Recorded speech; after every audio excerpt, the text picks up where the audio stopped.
एक महत्त्वाची बातमी मुंबईतून। मंत्री मंगलप्रभात लोढा यांनी संजय गांधी राष्ट्रीय उद्यानाजवळ नवीन कबूतरखान्याचं उद्घाटन करत असताना मुंबईतील प्रत्येक वॉर्डमध्ये कबूतरखाने उभारले जातील अशी घोषणा केली।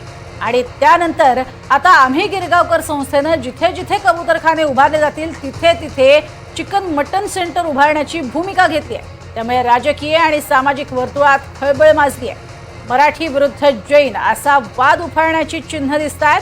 आम्ही गिरगावकर या संस्थेने लोढा यांच्या घोषणेला तीव्र विरोध केलाय। स्वतःच्या विभागातील मराठी लोकांना हिंदुत्वाच्या नावाखाली मूर्ख बनवून मंदिरं पाडून डेरासर उभे करणाऱ्या लोढा यांनी आता कबूतरखान्यांचा खेळ सुरू केलाय। हा डाव आम्ही हाडून पाडू असा इशाराच देण्यात आलाय। भाजप नेते आणि मंत्री मंगलप्रभात लोढा यांनी मनसे अध्यक्ष राज ठाकरे यांची भेट घेतली अशी माहिती ही समोर आली आहे। दादरमधल्या कबूतरखान्यासंदर्भात ही भेट झाल्याची माहिती आहे। दादरमधल्या राज ठाकरेंच्या शिवतीर्थ निवासस्थानी ही भेट झाली। या भेटी दरम्यान दोन्ही नेत्यांमध्ये दादरमधल्या कबूतरखान्यासंदर्भात चर्चा झाली अशी ही माहिती आहे। लोढांकडून दादरच्या कबूतरखाना पुन्हा सुरू करण्यासाठी पडद्यामागनं हालचाली सुरू आहेत का अशा चर्चा देखील सुरू झाल्या। एकीकडे न्यायालयाने दिलेला निर्णय, कबूतरखाना दादर इथला हटवण्याची सांगितलेली भूमिका आणि त्यानंतर अशा पद्धतीनं मंत्री मंगलप्रभात लोढा यांची उचलली जाणारी पावलं यावरनं अनेक सवाल उपस्थित केले जात आहेत। आणि मंत्री मंगलप्रभात लोढा यांनी राज ठाकरे यांची भेट घेतलेली आहे।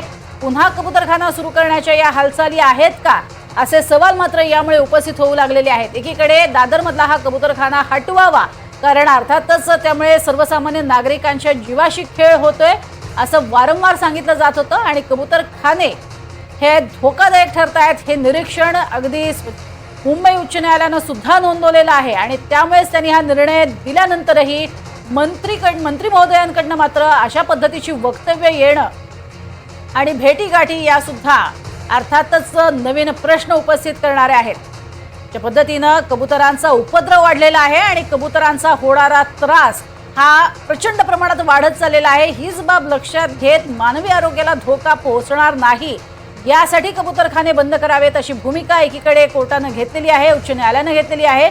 मात्र दुसरीकडे एका समाजाला खुश करण्यासाठी मंत्री महोदय निर्णय घेतायत का असाही सवाल उपस्थित केला जातोय। आणि म्हणूनच आम्ही गिरगावकर संस्थेने सुद्धा लोढांच्या या घोषणेला तीव्र शब्दात निषेध व्यक्त केलेला आहे। आणि जिथे कबूतरखाने होणार असतील तिथे आम्ही चिकन मटनची दुकानं उभी करू अशी भूमिका घेतलेली आहे।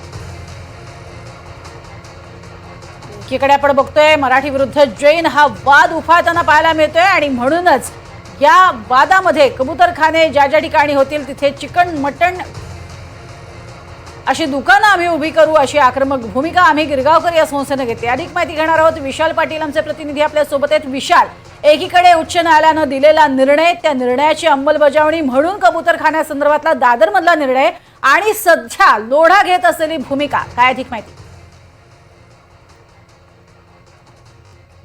नक्कीच प्रज्ञा, कुठेतरी ज्या पद्धतीनं मुंबई उच्च न्यायालयानं कबूतरखान्यांच्या बाबतीत जी भूमिका घेतली होती, या भूमिकेनंतर नाराजी जी आहे ही खास करून जैन समाजामध्ये मोठ्या प्रमाणात झाली होती। त्यानंतर हा विषय काहीसा मागे पडला होता। मात्र मंत्री असलेले मंगलप्रभात लोढा यांनी संजय गांधी नॅशनल पार्क उद्यानाच्या एका ठिकाणी कबूतरखान्याच्या उद्घाटनावेळी त्यांनी एक वक्तव्य केले की मुंबईत प्रत्येक वॉर्डामध्ये कबूतरखाने उभे करण्याचा आमचा मानस असल्याची भूमिका ही मंगलप्रभात लोढा यांनी घेतल्यानंतर पुन्हा एकदा हा कबूतरखान्यांचा विषय हा चर्चेला आलेला आपल्याला पाहायला मिळतो। आणि याच बाबतीत जैन विरुद्ध किंवा अमराठी विरुद्ध मराठी कबूतरांच्या आडून होते की काय अशा पद्धतीची शक्यता किंवा अशा चर्चा आता होऊ लागलेत आणि उघडपणे आता दिसू लागलेलं आहे। कारण का आम्ही गिरगावकर संस्थेनं जी आहे ही एक भूमिका घेतलेली आहे की ज्या ज्या ठिकाणी कबूतरखाने उभारले जातील त्या ठिकाणी आम्ही मच्छी आणि चिकन मटनची दुकानं उघडू अशा पद्धतीची भूमिका जी आहे ही घेण्यात आलेली आहे। त्यामुळे ऐन महापालिका निवडणुका तोंडावरती असताना अशा पद्धतीच्या मुद्द्यांमुळे राजकारण जे आहे हे तापू लागलेलं आहे। कारण का याच मुद्द्याला धरून मंगलप्रभात लोढा यांनी मनसे अध्यक्ष राज ठाकरेंची सुद्धा काल भेट घेतलेली आहे। आणि या भेटीदरम्यान सुद्धा याच विषयाच्या बाबतीत चर्चा झाल्याची माहिती आपल्याला मिळते। कारण का कबूतरांच्या बाबतीत जैन समाज जो आहे हा आक्रमक झालेला आपण पाहिला होता।